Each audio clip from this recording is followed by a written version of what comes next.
Welcome back to the Four Wide Fantasy Football Podcast. Here we are. Let's go. Yet again. Let's go. We are talking today the Week 6 recap, the Week 7 preview. Thank you so much for stopping in. Your co-host, Matt, Shed. We're missing somebody, and Will today. You might be wondering, where's the handsome guy who's always talking about how much he loves Bill Belichick? Olu is not with us. He went to celebrate his wife's birthday, so it's a worthy cause. He has a legitimate excuse. Actually, if he was here with us on his wife's birthday, you probably wouldn't see Olu for the rest of the year. We would kill him. I think a lot of people would kill him. Yeah. But anyways, welcome back. It's so great to share our football takes with you, our football knowledge, and just to have a lot of fun with you guys. So what we're going to do first and foremost, we're going to do 1 minute of shine. Let's update our listeners. How y'all doing? We got 1 minute. Go for it. Shed, why don't you go first?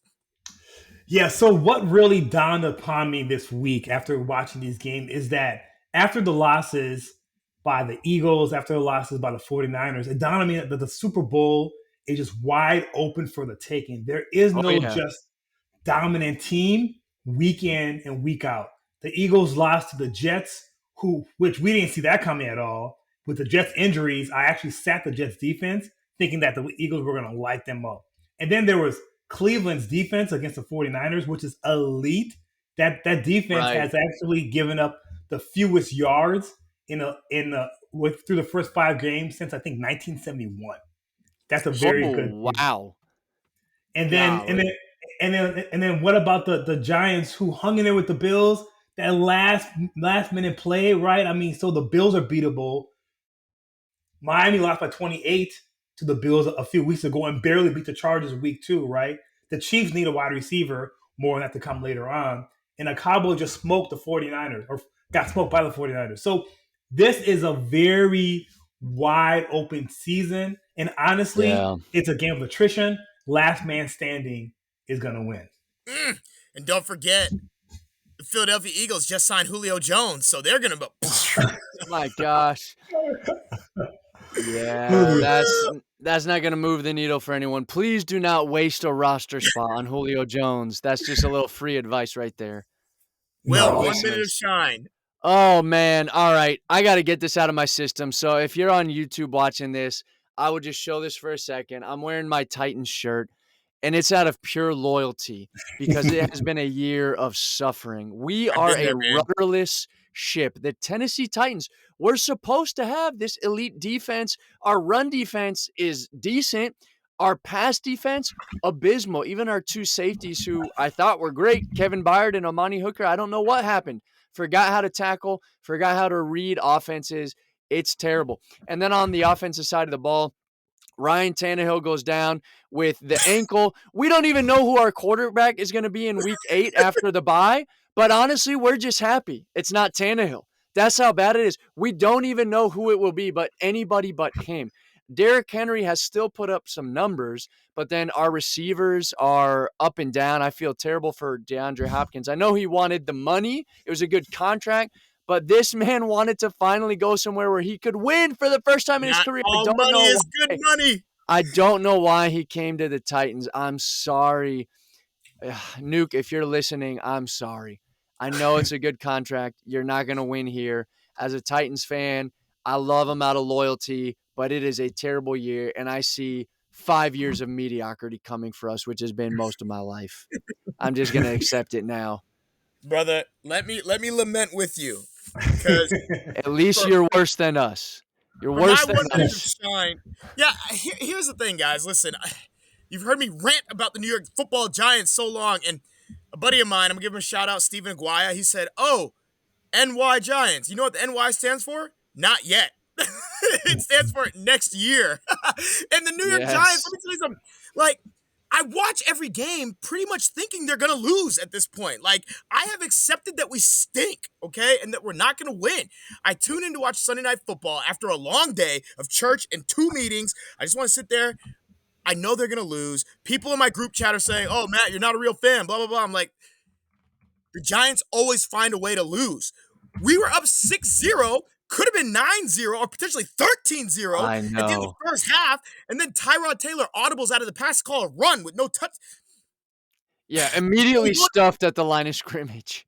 Right, because we have no offensive line and a beat down running back, and then they held Buffalo scoreless for 3 quarters. We went in the fourth I quarter up know. 9-0. I Next thing you know. know, it's 14 to 12 or 14 to 9 or something like that. And or I don't remember what it was, but we needed a touchdown. It was 14 to 9. And a bad football team will find a way to lose. That's what I want to say. Right. Bad football teams will find a way to lose. The New York Giants know how to break my heart every single time. But the thing is, like, I was apathetic. I was just like, they'll find a way to mess it up. It's just what happens. But you know what? I'll be there next Sunday because I love them. So that's just fanhood. Here we are. Anyways, we have an Yes, it exciting is. episode for you guys. We have an exciting episode. In just a minute, Will's going to take us through our weekly injury roundup. We're going to talk about biggest takeaways from week 6, week 7 matchups to exploit and avoid. We have another fun, juicy debate time. And then we have our favorite single game mock. Will, take us through the injuries. All right, probably the biggest news coming out of this week. It's not a new injury, but it's a new development, which is Anthony Richardson. So initially with the AC joint, they said we're looking at 4 to 6 weeks, 8 weeks, maybe worst case scenario. We're going to put him on IR.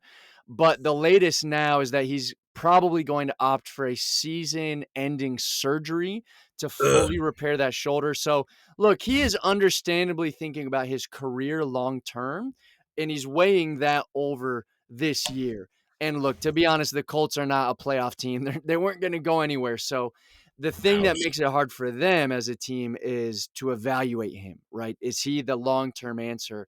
And after only 4 games his rookie year, it's going to be hard to know. But Richardson's probably out for the season. Some new injuries after the week 6 games. So in that 49ers against Browns matchup, Deebo Samuel got hurt, a shoulder injury. Christian McCaffrey with the oblique ribs. It looks like at first they were looking like week to week, but maybe now day to day. Actually, there's some optimism they could play on Monday. So just keep tabs on how they're doing throughout the week. Jimmy Garoppolo went out of the game with a back injury. It looks like he avoided the worst and also could be day to day, could potentially play this week. Trevor Lawrence, same thing with the knee. He's wearing a brace, trying to suit up on Thursday. And then the 2 guys who we know for sure are missing time. David Montgomery with the ribs. Looks like he'll be out a couple weeks at least. So for the Lions, we can talk in a second about replacements. It looks like it might be a backfield to avoid, would be the way I lean, but he's going to be out for a few weeks. And then Justin Fields dislocated a thumb. He couldn't grip the ball. So until he can actually hold the football, he cannot play quarterback. And Oh, he that's going couldn't to deploy hurt. that?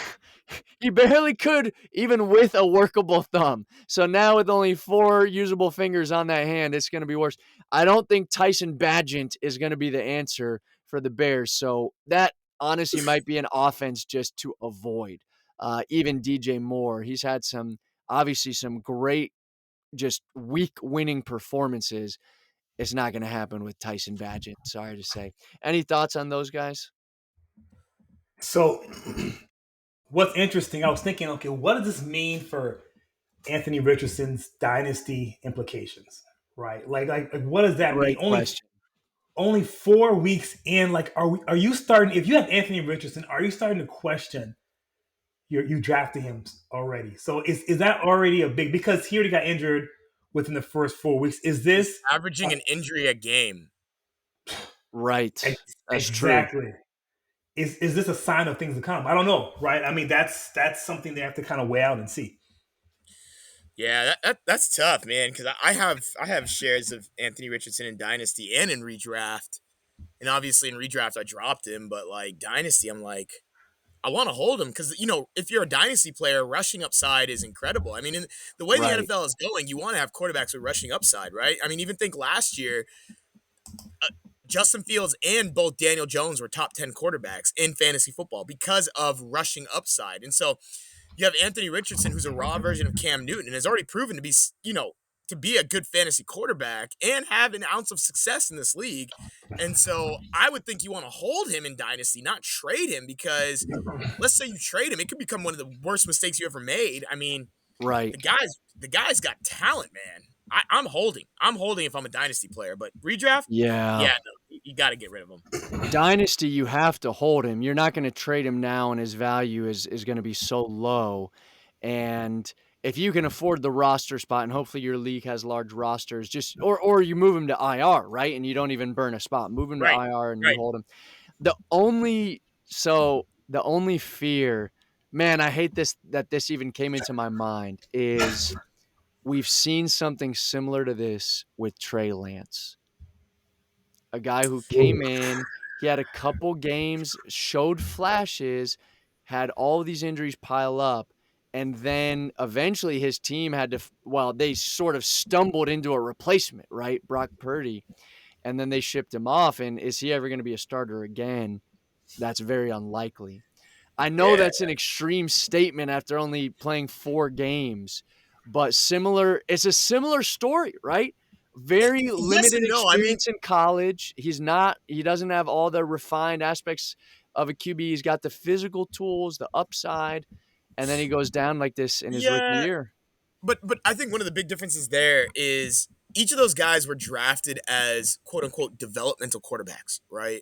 Mhm. Right. But with that said, Trey Lance was drafted to be a backup behind Jimmy Garoppolo, while That's true. Anthony Richard was That's true. drafted and was named a starter by training camp. So I think his development, he developed something to where they said, we don't want to start Gardner Minshew. We want to start Anthony Richardson. And the guy probably has more NFL film in his 5 injured weeks of playing quarterback than Trey Lance does in his 3 years of playing Yes, quarterback. he So does.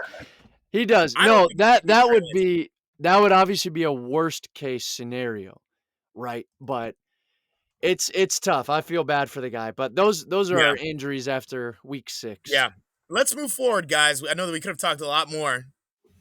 We didn't even talk about Jerry Judy. But Oh, that man. Sorry, Jerry. oh, he is injured, all right. But let's talk about our biggest takeaways from week 6, guys. Shed, why don't you go first? So from week 6, what I realized after watching the game, I said, you know what? I kind of knew this going in before, but it made it more clear. Kansas City Chiefs, they need a clear cut number 1 top wide receiver. Ugh. Yes. The offense only mustered 19 points against the worst defense in the league. You know, Denver is bad. Coming into the week, they were last. Remember, Miami lit them up for 70 points. Washington had 388 total yards against them. And you guys know that game that Justin Field broke out on? The one where he had 4 touchdowns. Yep, that game, that was Yeah. against the Broncos Yes, it defense. was. Yeah. So, so what's interesting is here's the week 6 breakdown in targets for the Chiefs, right? They only targeted wide receivers 16 times while dishing 23 targets to either a tight end or running Mm, back. So keep wow. in mind the majority of the snaps, you'll always have more wide receivers on the field than you will be tight ends and running back. Translation, it should be getting a bulk of your targets being the wide receivers. So there's something wrong right there. And the Chiefs passing yards compared to their wide receiver targets, right? I was looking this up. The passing yards compared to wide receiver target, it's actually upside down. The offense is 4th in the league in passing yards, which is great, but dead last in wide receiver targets. Oh, So 4th wow. in passing yards and dead last in wide receiver targets. For comparison, look at the Giants and the Packers, who are both bottom 4 in passing yards, right? But also bottom 3 in wide receiver targets. There's a correlation that it should be obvious. But because of the inverse relationship between passing yards and wide receiver for the Chiefs, it wouldn't be shocking is to see them make a move for like a Mike Evans, for like a Hollywood Brown, or even Right. for like a 1-year rental like an Adam Thielen, who by the way is balling and Yes, having a he great is. year, and who as great as he's being, he's not part of the future of the Carolina Panthers. So that'd be a great wide receiver to go out and get. Yeah, it's tough to. I think you're right in that they need a receiver, but if you look at how the salary cap and how that team is constructed, I'm wondering to what extent can they bring in a receiver because they had the opportunity to bring back Tyreek Hill, but they couldn't essentially afford what he was demanding. They had to let him walk. And with the money they're paying Mahomes, the money that they're paying Kelsey, the money that they're paying, didn't they just re-sign Chris Jones to a nice Yeah, contract or They just gave him a lot of incentives yeah. on his contract. Yeah, incentives? yeah.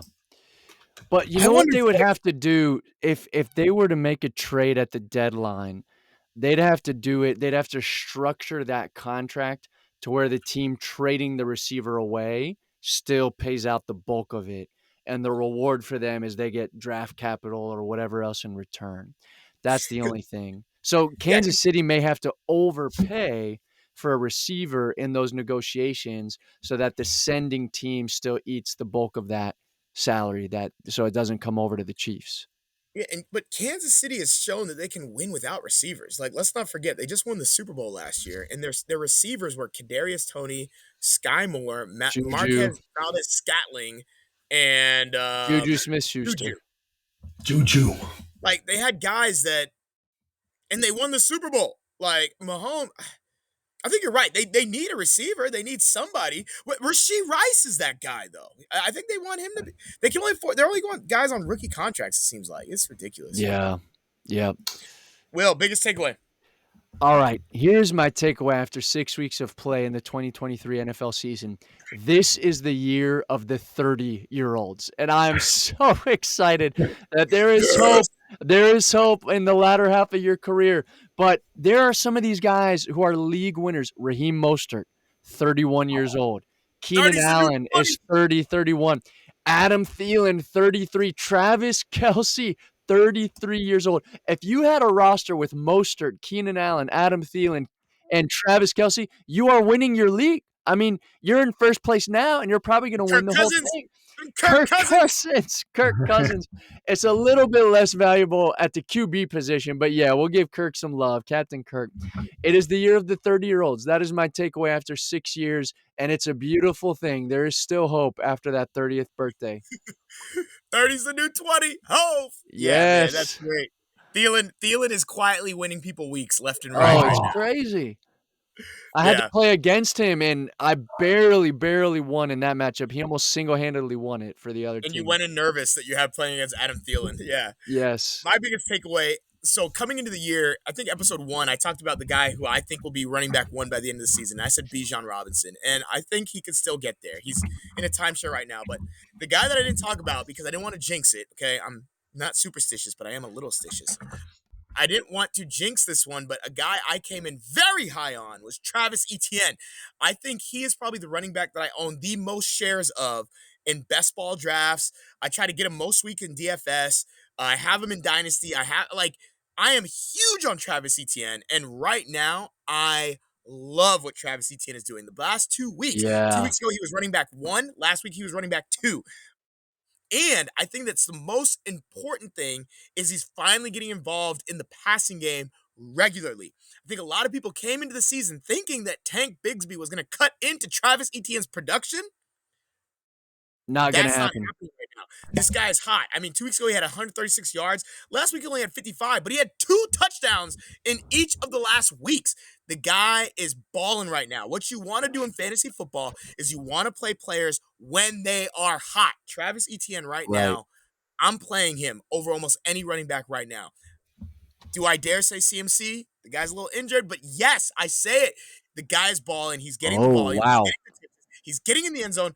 Look, man, I'm a fan of what Travis Etienne is doing right now.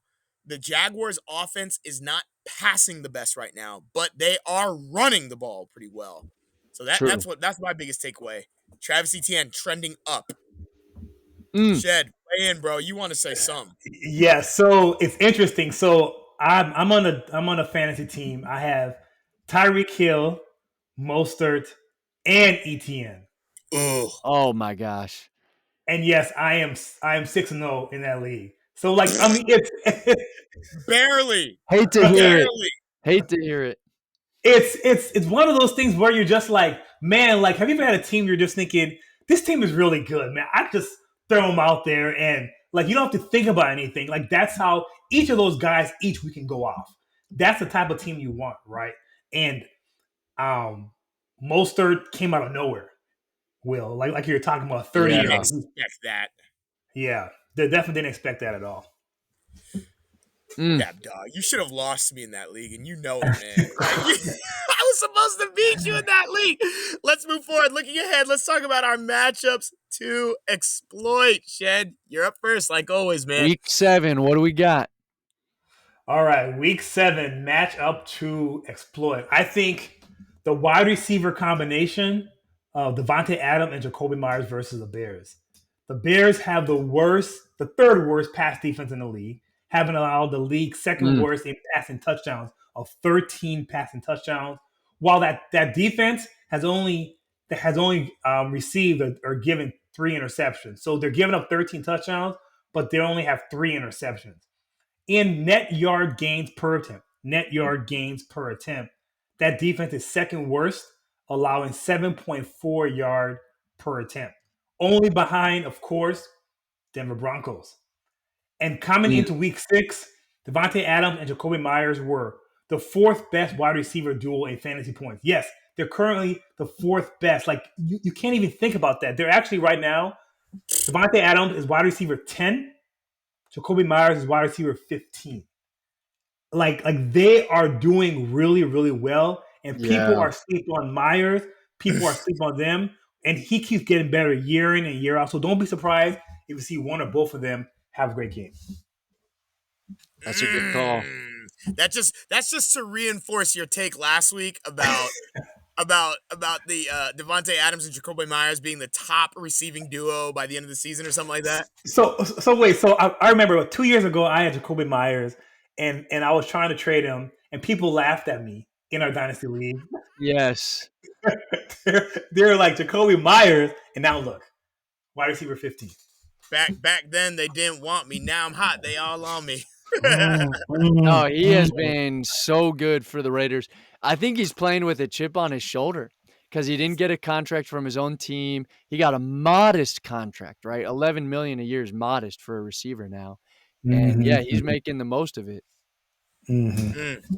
Go for it, Will. What's yours? Matchup to exploit. All right, so my main guy you want to start this week is actually Brian Robinson of the Commanders. What? And it's because of the matchup against the New York Giants. So obviously, B-Rob has been inconsistent this year. He's been up and down.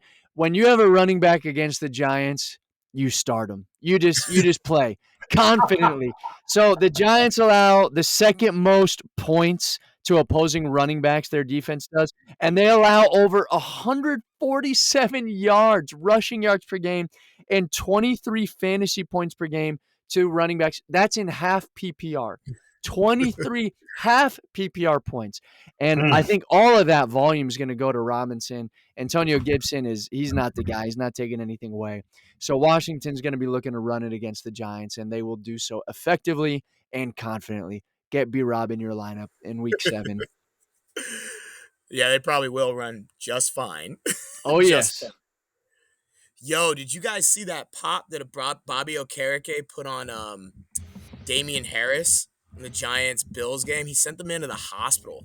They had to bring the ambulance up. Yes. But what was so wild was like he hit the guy, and you could see Harris still trying to get more yards going forward. And then he just laid there, and I thought, what's he doing? He looked just fine. And then they pulled the ambulance out. I'm like, whoa. But yeah, no, he'll probably run for many a yards. But my matchup to exploit is actually a guy I don't think we've talked about once on our podcast yet. And that is Mr. Irrelevant, Brock Purdy. You know, it's so funny that I have co-signed this idea that Brock Purdy is basically the same as Mac Jones. I have co-signed that for so long. Yeah. But then I tried to stop looking at it that way, and I just watched the man play, and I realized, okay, he has 0 rushing upside because he doesn't run the ball. For a quarterback, I wouldn't call the system simple, but I would call it favorable that he's in with Kyle Shanahan off. But this is what's so crazy about what Brock Purdy has done. This past week was his only bad game of the season when he played Cleveland. The week before, 252 yards, 4 touchdowns. The week before that, 283 yards, 1 touchdown. The week before that, 310 yards, 2 touchdowns. The week before that, 206 yards, no touchdowns. The week before that, 220 yards, 2 touchdowns. But guess what? Through all those games, 0 interceptions. 0 interceptions. Right. The man is not the offense. He's not turning over the ball. And he is Yeah. consistently putting up fantasy numbers. And this week, he's playing against Minnesota, which clearly is not trying to win any football games. Their pass defense is middle of the pack at 17. They're giving up, what are they giving up here? 218 yards a game. I think Purdy's going to do a little bit better than that. I know his receivers are a little banged up, but the man is winning and the man is balling.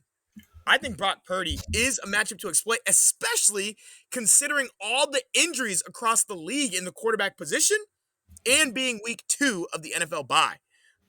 So I think Purdy is a guy who can be trusted, not to mention the man is quarterback 10 right now in fantasy football. So Yeah. he is currently a top 10 quarterback in fantasy football, and then you have a slew of injuries across the board. So I think Purdy is playable in fantasy football. Oh, he That's is, and it's against the Vikings who, I mean, their defense has not been consistent, and I know Brian Flores is trying to make improvements, but yeah, that's a safe start against the Vikings for sure. Yeah. I'll also add to last week, I feel like was an anomaly for Purdy, right? I mean, that's not what we've seen. And plus, you're playing a defense that's like only allowed, 200 yards rushing all year long. And then like the second best team is like 300. They're like 100 yards above the second best team, right? So it's like, Cleveland defense is a really, really good defense. People have not seen that. And the fact that they won shows how dominant that defense is. But yeah, I would just, last week was a one-off for Purdy. I see him getting back on pace this week. the only reason Purdy did not do well last week is because I played him in draft. That is the only it's the first time I ever played Brock Purdy, and Yeah. that's why he did poorly. So I am sorry to all you people who own Brock Purdy and played him last week. It is my fault. So I will say that. So Yeah, Cleveland shut him down. They are that good. And quickly, just think about the narrative, right? If that field goal had went in, are we having the same discussion? Right. If the Niners won on that field goal. Well, Yes. no, I we'll have the same discussion about Purdy though, right? Because his numbers are we'll have the terrible. same discussion about Purdy because he still didn't throw any touchdowns. Right, and he had what, No, like he threw one touchdown, 125 one yards. touchdown. Yeah. The yardage was bad. Yeah, the yards. His in-game numbers look like Tua's numbers for a quarter. That's what it is. That is not even an overstatement. That is an accurate statement. It's crazy. Like his passing numbers look like Tyreek Hill's receiving numbers. Like that's what it is. Yeah, because what did he have? 12 completions for 120 12 some completions yards? for 125. Yeah, that's and Tyreek. 12 receptions for 120. That's Cooper Kupp. That's a Cooper Kupp line right there. Let's move forward. Matchups to avoid. Listeners, we want to help you out here, give you a little advice. Don't play these guys this week. Maybe they've helped you in the past, but you might want to think twice about starting these guys. Shed, go first, man. Well, speaking of Tyreek, speaking of Miami, the Miami Dolphins plays the Philadelphia Eagles. If you have the Eagles defense, I want no part of this. No part of this offense. The Eagles pass defense is bottom third in the league and has given up the fourth most passing touchdowns so far. They're also one of the bottom team as it relates to turnovers. They don't get a lot of turnovers. They give up a lot of touchdowns. It's been, 6 weeks, right? And I can see the defense have some holes in this passing game. Like the run defense is really good, but the passing defense is very questionable. Miami is on this tear, and Tyreek is on pace for, I think it's about 2,300 yards. He's on pace for 2,300 yards. He's gonna do it, y'all. He's gonna get 2,000. He is going to get 2,000. Like he predicted. Like he predicted. Waddle is healthy and back in action as well. And people forget that both the Eagles offense and defense have new coordinators, and it's showing, right? Mainly on the defensive side of the ball. So I recommend picking up a different defense this year or this week here and giving a bye week to the Eagles. The Eagles defense, it's wild because they have so many players, right? Like playmakers, game breakers on that defense. They have had a lot. They've had a lot of injuries on that side of the ball, so that's part of it. But the Eagle, it's kind of like they're either going to take the game over with turnovers and big plays, or they're just going to get diced up. That's what we've seen, right? We like even yeah, they've had a lot of weeks where they just give the offense whatever they want, and they've had other times they shut you down and they get timely turnovers. But against the Dolphins, you probably don't want to start any defense. I That's think a No. they're safe still bet. finding their Defense family. groove. They're still finding their groove because they lost their offensive and defensive coordinator. Yeah. A lot of people are actually even down on the Eagles' offense right now, saying they've taken a step back. I think they're over the course of the year. I think they're going to find it because they have the talent, but I think they're still trying to find that groove, man. And what's wild is they're still only a team with one loss in the league, if I'm not mistaken. So like that's why Mm. I'm still sold on the Eagles because they are 5-1. They're still winning, but Jalen Hurts has 7 touchdowns and 7 interceptions. So like Ooh, Right. that can't keep up, right? I mean, you're going to eventually stumble and fall eventually if that keeps up. yep. Not Shed. Will matchup to avoid. All right, mine is a 2-for-1 special. Week 7, you want to sit both Mike Evans and Chris Godwin, and it is because of the matchup. So the Buccaneers are playing against the Atlanta Falcons. The Falcons have actually allowed the 5th fewest fantasy points to wide receivers to this point in the season. Mike Evans and Chris Godwin get a ton of targets, right? That they are pretty much the passing offense, but the quality of those targets coming off the hand of Baker Mayfield usually is not ideal, right? They're not Baker Mayfield. he's not putting it where only they can catch it.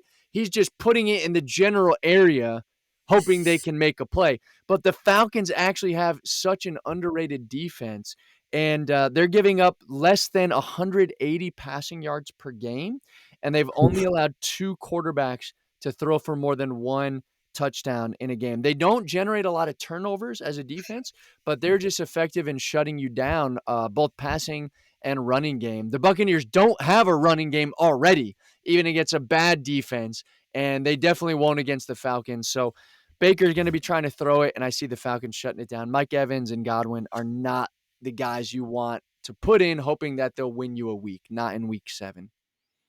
So this is interesting, right? Like it's interesting having this podcast and we're all part of the same league and having players that we talk about. Because I'm like, You got to be unbiased somehow.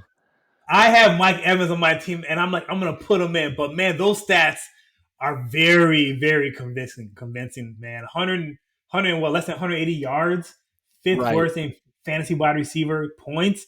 Yeah. Oh, Shed, you've had a lot of great luck this year, though. You beat me Oh my gosh. You beat me week 1 of our redraft league when you shouldn't have, thanks to injuries, and then you just beat me in our dynasty league when you shouldn't have by like 4 points. Thank you, T. Higgins. Shout out. I'm sure you can start Mike Evans and still get lucky. It is your year, brother. It is your year. Well, I'm just gonna ride the wave. Hopefully, the Super Bowl. A to the man. Hopefully.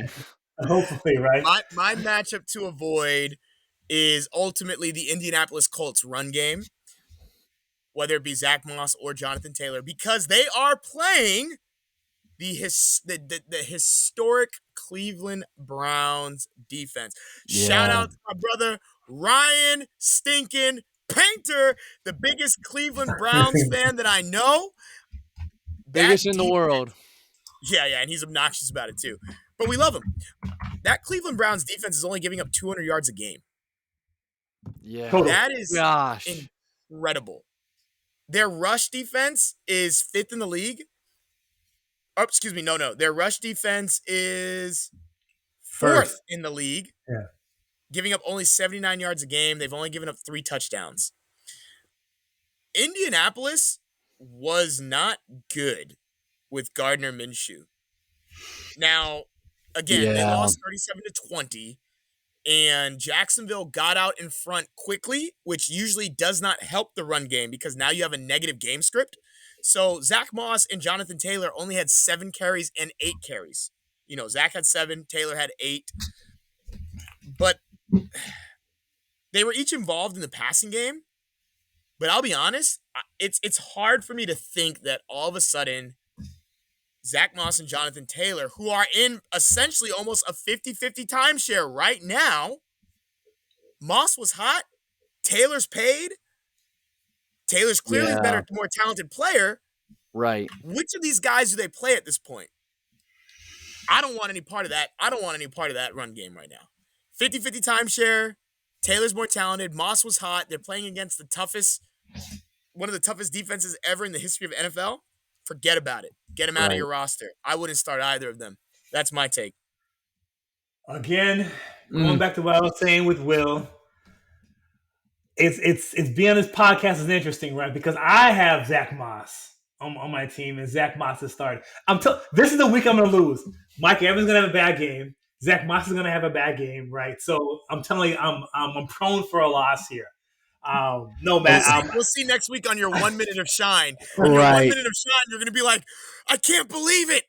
I actually won. Like, No, this is the week your luck runs out. I will predict that right now. Mike Evans and Zach Moss are not getting it done for you this week. But if Zach Moss can at least get it done in the passing game, I'm okay. Right? Give me 40 yards on the ground, 5 catches for maybe 60, 70 yards. I'm good. All right, well, we're gonna move forward, guys. Debate time. This is a different debate time. So what we're gonna do? Last time we did debate time, I think it was last week. We talked about best wide receiver duo going forward for the rest of the season. Very juicy stuff. This time, what we're gonna do is I am going to blindly give. Unfortunately, Olu's not with us. I would have loved to have Olu on this because Olu's always good for this stuff. Olu, I miss you, my brother. But I'm going to blindly give you a player's stats. I'm not going to tell you who they are. You got to try to guess who this is, and then I'll tell you where they rank and what their name is. And would you want to, hold it? Do you want to buy or sell or hold this guy based on their current production, okay? Let's try this out. Let's see how this works. So the first thing I'm going to give you guys one player from each positional group in fantasy football. So first we're going to go with the quarterback, okay? This quarterback currently has 1,618 yards, 11 passing touchdowns, and 3 interceptions. Say that again. This quarterback has 1,618 yards, 11 passing touchdowns, and 3 interceptions. Oh. Not really rushing upside, but 2 rushing touchdowns on top of that. Who do you think this guy is? The 2 rushing touchdowns threw me off. Yeah. I'm going to take a guess. Is it Kirk Cousins? All right, Will? my guess. Oh, man. Golly. I was going to guess Kirk as well. But to put someone else out there, okay. I think he's had more than 3 interceptions, but I'm going to say Josh Allen. Okay, now I'm going to tell you this part, okay? This quarterback is currently quarterback 5 in fantasy football. Do you want to change your answer? Stop looking at the numbers, Shed. Right, he's Googling something. I saw that. He put his mic on mute and everything. His eyes went up. Get over here looking I at saw all this flashing lights. I swear, I'm not looking at numbers. I'm just thinking about the teams. I got to think about the teams in my head. QB5. QB5. Does that influence your answer? Oh, Jared Goff. Jared Goff. I'm switching my answer from Josh Allen to Jared Goff. What about CJ Stroud? So this guy who has 1,618 yards, 11 passing touchdowns, 3 interceptions, but also 2 rushing touchdowns is Jared Goff. Detroit Lions. So Let's go. He only has 2 less fantasy points than Patrick Mahomes at number 4, and he's currently beating out Justin Herbert and Lamar Jackson. Jared Goff is rated right now more fantasy points more than Justin Herbert and Lamar Jackson. Sheesh. What do you do with that right now? What do you do with Jared Goff? Do you buy? Do you sell? Do you what? No, I think if you have him, you hold him. Don't trade him away. Worse. And here's why. Their offensive coordinator, Ben Johnson, is a genius. He is slowly, he does not come from the Shanahan or Andy Reid coaching tree. Okay, so it's very, very rare to see an offensive coordinator of this caliber who didn't come from one of those 2 guys. He didn't. He's kind of this, self-made coach from what I understand. The man is a genius. He's making life so easy for Jared Goff. And he might have a couple down weeks without much of a running game. But no, I think this is going to continue. The Lions are legit. I think we've seen enough. I'm ready to declare they're going to win their division, and they'll make some noise in the playoffs. I think I'm sold on Jared Goff just because what was that record of X amount of attempts without a interception, right? So he was able to really take care of the ball. Right. Number 5 QB. I mean, it's 6 I weeks. love it. I believe you kind of are who you are at this point. There's some stability. We've seen a lot, so definitely hang on to him. Continue to play him. I love him. I'm 100% sold. I like Jared Goff. I'm trying to make moves to get him in leagues. Like, Yeah. I'm in a redraft league where Shed's in it, and I have Jalen Hurts. And there's a guy in that same league who wants Jalen Hurts from me because he has A.J. Brown and Dallas Goedert. So he really wants Jalen Hurts. He has Goff on his bench. I'm like, look, give me Goff, give me a receiver, give me I'm trying to make all the. There's not much of a drop off right now. Right. I'll take that. I will take that. Is it? It's insane. So here's the question. Here's the question before I move on to the next guy. Is this sustainable? Can he finish the year as quarterback 5? Not as quarterback 5, but I'll stay still top 8 and still a guy you want to hold if you have him and keep starting every week. He'll still be a top 8 quarterback. He may drop off a couple spots, but that offense is it's hitting on all cylinders. And even, again, they've had injuries, right? Amon-Ra has been banged up, and Jamison Williams working his way back in off the suspension, and they just running backs are both down. Both running backs are out, but they keep rolling. I mean, Sam Laporta is legit. They're making Josh Reynolds look like this incredible, starting receiver. Yeah, they're the real deal. Remember, Detroit is that girl. That girl in the friend group that you're like, wow, yeah, she's beautiful. But you never realized how beautiful she was. Let's keep it moving. I'm gonna give you guys a running back now, okay? All right. This running back has rushed the ball 97 times, has rushed for 456 yards at 4.7 a pop. Currently, this running back has 6 rushing touchdowns.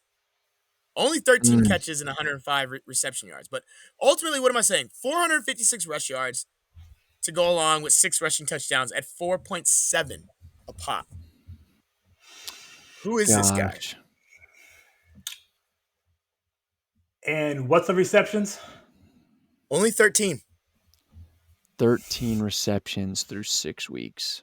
Oh, man. So very limited involvement in the passing game. Yeah. Okay, I'm going to say, no, they just had a bye week. I would have said Kenneth Walker, but they already had a bye, so those numbers don't add up. Could it be Breece Hall? I'll give you guys another hint. This running back is currently running back 4. 4. Running back 4. Gosh, I like Breece Hall a lot. Is it Montgomery? Will? Yeah, I would have leaned towards David Montgomery as well, but here to give our listeners a different guess. Gosh, the receiving numbers don't add up, but I got to go with this. I'll just go with Travis Etienne, but I think he has way more than 12 receptions. Yeah, Travis Etienne has 21 receptions right now. Oh, wow. Travis Etienne's the running back 3. The running back 4 right now in fantasy football is Kyren Williams. Oh, my gosh. Who saw Kyren Williams as being a top 5 running back a third into the season? What are you guys' thoughts on that? Is 5'9". Right. Is that even sustainable? Well, no, it's not because he's already hurt and missing this week. And I shouldn't have given you guys Kyren Williams. Yeah. He's already hurt. But I'm going to say even when he comes back healthy, I don't think it's sustainable because the Rams, they're going to start working in Zach Evans, right? I'm not worried about them signing Darrell Henderson. That's hilarious. That's just hilarious to me. Please don't pick him up off waivers and expect anything out of that. Zach Evans this week actually might give you some numbers, right? He's about the only healthy established one. I don't think it's sustainable, but if you have Kyren Williams, you probably got him off waivers. And he's he has won you some weeks because you just put him in your flex. You don't lose anything. You didn't have to trade for him, or I mean, he Fun was while it there lasted, after all Kylan. drafts. It's fun while it lasted. Yeah, Yeah, I should but have what given you it? guys that one. I didn't take into account the injury. So look, again, no Mike Evans. This is my team again. No Mike Evans. No Zach Moss. Kyron Williams is out. I am destined to lose this week here. Oh man. At least you got. Listen. Well, yeah. Amen. I'll let that go. All right, guys. Let's go to receiver. Okay, receivers are a right. little bit tougher. I will be honest. Receivers are a little bit tougher There's more because of them. there's so many. Yeah, Right? There are yeah, so yeah. many. This receiver currently has 26 catches, 363 yards, and 2 reception touchdowns. Okay. If you want some Oh. advanced stats, they have a 59.1% catch percentage, 8.3 yards per target, 14 yards per reception. But ultimately, the raw numbers: 26 catches, 363 yards, 2 receptions, or it's 2 touchdown receptions. Who do you think this is? All right, I'm gonna say Calvin Ridley because those are not very impressive numbers, but he's had 2 big weeks. But I don't think he's not scored a lot of touchdowns, so 2 seems to be within range. I'll go with Ridley. I'm gonna go in the opposite conference. I'm gonna go with CeeDee Lamb. Okay. Oh Okay. Here's another hint. no, You can keep your answers the same or change it. This wide receiver is wide receiver 25. no, CD is way higher than that. He's not Let's had the see. touchdowns, but he's got a lot of yards. Because CD's had some like 25-point fantasy weeks. I'm Wait, gonna stay with Ridley. I'm staying with Ridley. Wide receiver 25, yeah, Calvin Ridley. is it Drake London? Oh, So that is a good guess. That's a so this very good guess. receiver is indeed Calvin Ridley. Calvin Oh, Ridley is the Oh, yes. number 25 receiver. Yeah, CeeDee Lamb is ranked number 13 right now. CeeDee Lamb's much higher. But Calvin Ridley, so a lot of people were drafting him in redraft in the as high as the second or even third round, guys. Right. And the he's guy 25. he started out hot, but he's been like Bitcoin, man. He just hasn't been volatile. He's been up and down. Like So what you're trying to say is if you gambled on Calvin Ridley, you might have been disappointed. so yeah, what are That's your what we're thoughts on saying. him at the moment? What do you guys think? Well, the whole Jacksonville passing game has been disappointing because Ridley, Kirk, Zay Jones, like that is a good trio of receivers, Yes. honestly. And Evan Ingram has been disappointing, but he's got the talent. They have all the pieces. Their offensive line is not great, so that's definitely a factor. Trevor Lawrence has not. He's regressed actually a little bit from last year, which is really disappointing. We were all hoping that forward progress would continue in year 3.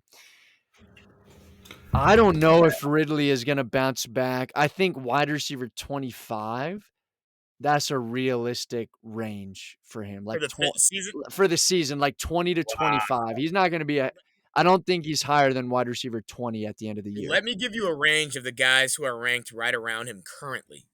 Okay. So in 1 point PPR leagues, Calvin Ridley is sitting at 25 with 77.3 points. At number 24 is Gabe Davis.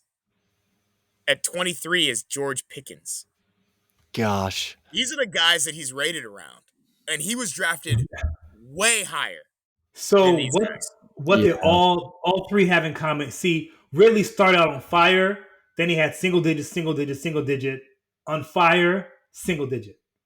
Pickens and Gabe Davis are both the same. They're gonna have their highs and they're gonna have their lows. So It's boomer bust. Yeah, yes, and as soon as Deontay Johnson comes back, Pickens, Deontay Johnson demands targets. Like, that is a fact. Pickens is not going to get the volume that he's been getting. Pickens, what did he have recently? Against Baltimore, 10 targets. Against Houston, 7. Against Las Vegas, 6. Against Cleveland, 10. He's not getting that kind of volume. no. Calvin Ridley, and he took a year and a half off of football. I want to believe that his numbers are going to go up. I have to. The guy's too good. His talent is, I would say, at the floor, a top 15 at the floor. his talent wise. Floor. Yeah, All floor. right, now keep receipts, listeners. Keep receipts. His talent right now. He's not producing up to there, right? But Yeah. he Oh, yeah, should talent. Yeah. be he should be in a top 10, top 12 easily. I mean, he started out with what 28, 30 points or Yeah, close to 30 points. he balled week one.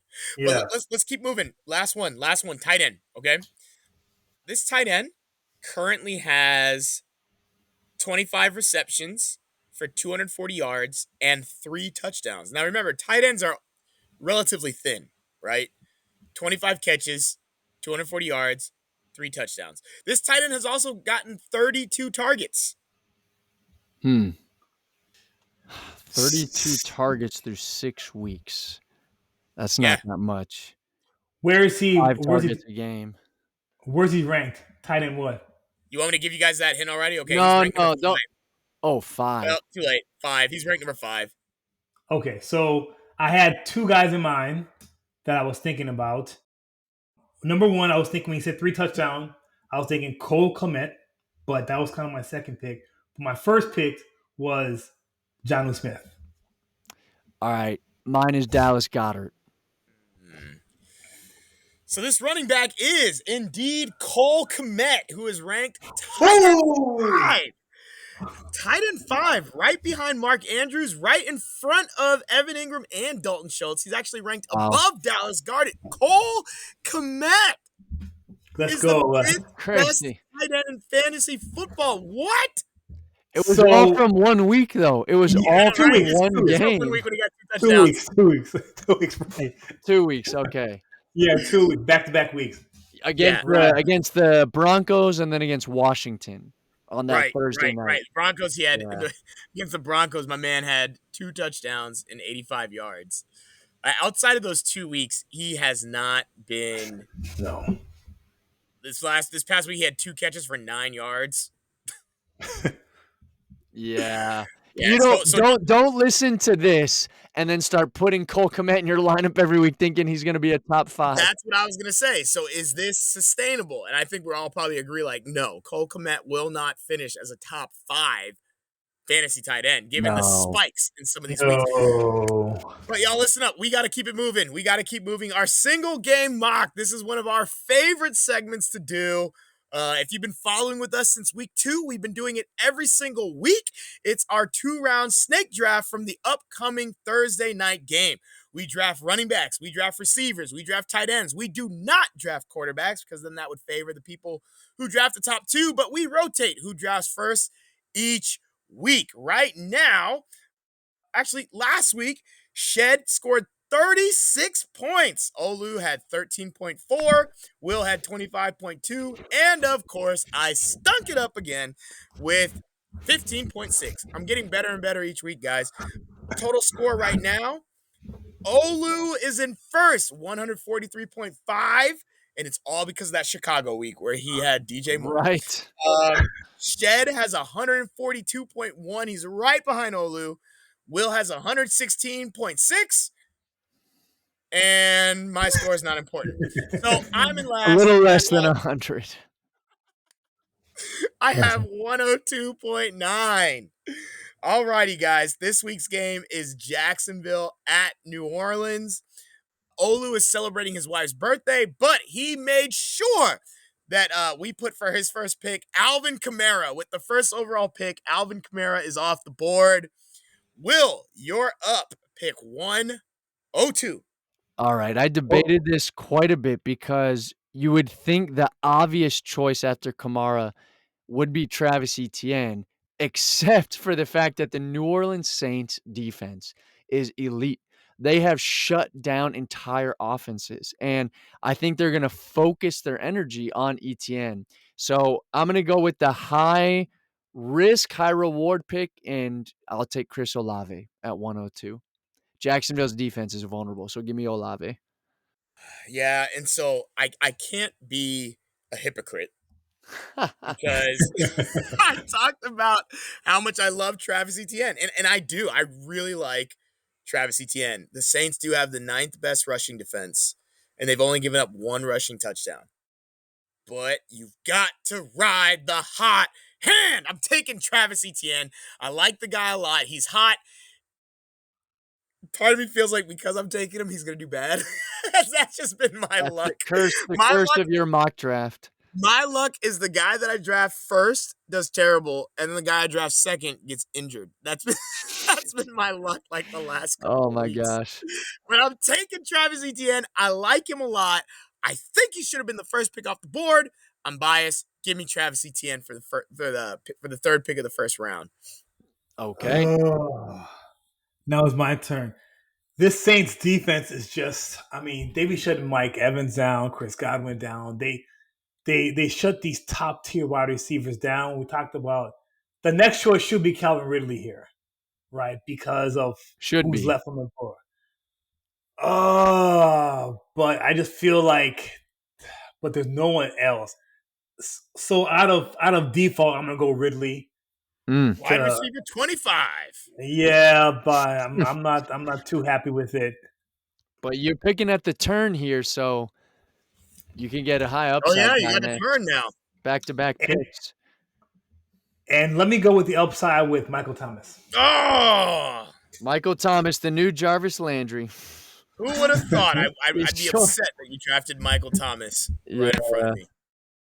All right, so this pick, this is actually a good matchup. Like this Thursday night game, there's been weeks we've done single game mock, and I'll never forget the time it was pick 3, and Olu was like, "There's nobody left." I know.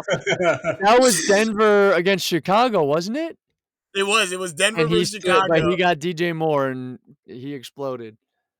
So, Or no, it was Chicago Washington. That's what it was. Chicago Washington, yeah, Chicago Washington. Gosh, yeah, I'm just gonna have. Okay, I can't stand Evan Ingram. Like, as a Giants fan, he might be the player who frustrated me the most. Yeah, Because absolutely. all he did was drop passes in crucial moments. I cannot stand Evan Ingram. But the other choice that I see on the board that I would want would be like Christian Kirk. Golly, this is a tough one. Keep in mind too, this is a good defense. So Very good defense. Yeah, but I don't want. But I'm looking who's left for New Orleans. I don't want any of those guys. I mean, hey, sorry if I offended somebody here. They're probably great guys to hang with and to good to meal with, but I just don't want you in my single game mock as I try to pull out myself out of a hole here. And so I think Evan Ingram has a good floor. He's demanding targets. Yeah, just give me Evan Ingram. all that, all that just to still pick him. Right. Anybody who knows me well as like a Yeah. New York Giants fan, all the guys who I always vent to know I cannot stand Evan Ingram. Like, I can't stand him. This was a marriage of convenience, not of choice. Yeah. All right, so Ingram at pick 202. Gosh, it's all just upside at this point, right? It's who is going to have like one or two big plays and get me some points. And oh man, this is going to sound crazy, but I think he's actually going to be healthy and play. And Trevor Lawrence, for whatever inexplicable reason, loves going to him. Give me Zay Jones over Christian Kirk. Oh, Zay Jones. Zay Jones over Christian Kirk. Let's go. Let's go, Zay Jones. I need it. Please be healthy and play. Trevor Lawrence loves throwing to you in the red zone. I just need like 3 receptions and a touchdown, and that'll probably be plenty for me to win this week. So here lies the issue. Here lies the issue. I think Olu would draft Rashid Shaheed because Olu has guys that he likes. And he'll say, "Oh, absolutely, Rashid Shaheed. He's an elite talent." Like, and we're always like, he's so loyal. But Christian Kirk is on the board. But if there is anything we know about Olu, it's that the man is loyal. The man is loyal. Give him Shaheed. He will die on a hill.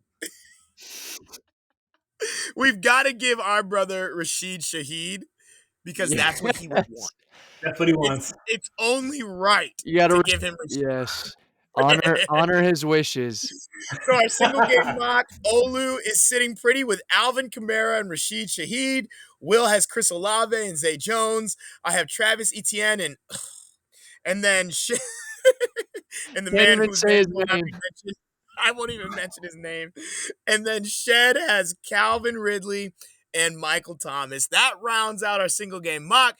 That rounds out our episode for today. All Thank you right. so much for stopping by yet again. We look forward to coming back next week as we recap week 7, give you a week 8 preview. Please don't forget to like, share, and subscribe. As always, your host, Matt, Shed, and Will. No Olu, but we'll see you next week.